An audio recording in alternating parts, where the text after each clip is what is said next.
Okay, before we get into this, can I ask you something? Is your house quieter than it used to be? Maybe there's a room down that hall that used to be loud, and now it's just not anymore. Maybe you walked past a door recently, the same door that you've walked past like 1,000 times, and it hit you differently this time. And maybe, just maybe, underneath all of that, there's a question you haven't said out loud, not to anyone, not even to yourself, really. If I'm not needed in the way I used to be, who is it that I am now? My radiant friend. If that's where you are today, then pull up a chair. You belong here. Happy Sunday, all my radiant friends. I'm so glad that you're here. Here's the first thing I want to say, and I want to say it very plainly. I don't think you're ungrateful if part of you feels relief. I don't think that you're broken if part of you feels grief. Honestly, I think you're allowed to feel both at the same time, that freedom and that heartbreak, right next to each other. Nobody really tells you that part of it, right?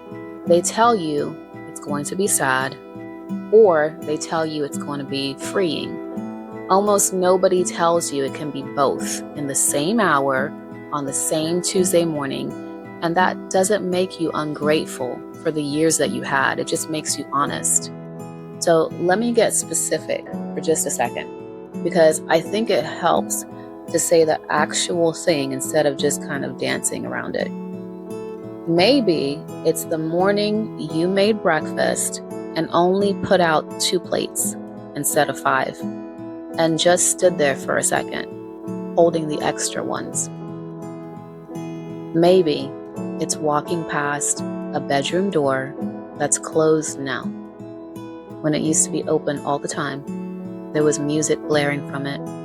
Chaos was everywhere, and some part of you misses that chaos. Am I alone?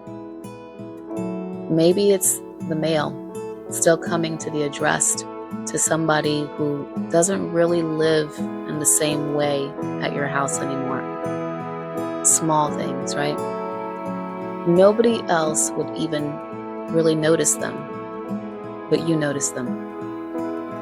Because your whole life had a rhythm, and that rhythm has changed, and nobody sent you a memo about how to feel about that. So here's something that my time as a hospice nurse taught me, and I want to really be careful how I say this, because I don't ever want to put your experience next to something like losing someone to death.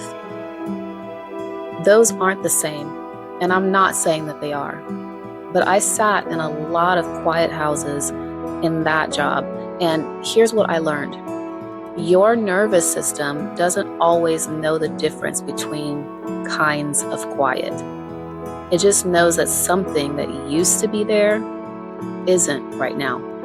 Whether that's because somebody died or because somebody grew up and moved into their own life, your body can register both as a loss. That doesn't mean your grief is the same size as someone else's grief. It just means that it's real. It's allowed to be real, full stop. So maybe the question isn't, how do I fill this house back up again? Maybe the real question is, who was I before my whole life got organized around being needed by somebody else? And here's what I want you to walk away with today. You're allowed to grieve the mother you used to be and still be a little curious, even excited about the woman you're becoming. It's okay. Those two things aren't in competition with each other. You don't have to pick one or the other. All right, so if today's letter is putting words to something you've been carrying around quietly, I made something exactly for this. It's called the Becoming Deck. It's free. The link's right below in the description. So, one last thing. Here's my question for you for today. If you're in a quieter season right now, what's one thing you used to love before all the noise of raising everyone that you haven't gone back to yet? Tell me in the comments if you want.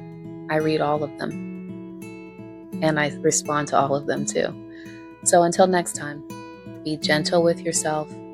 I'll save you a chair at the Radiant table. Thanks.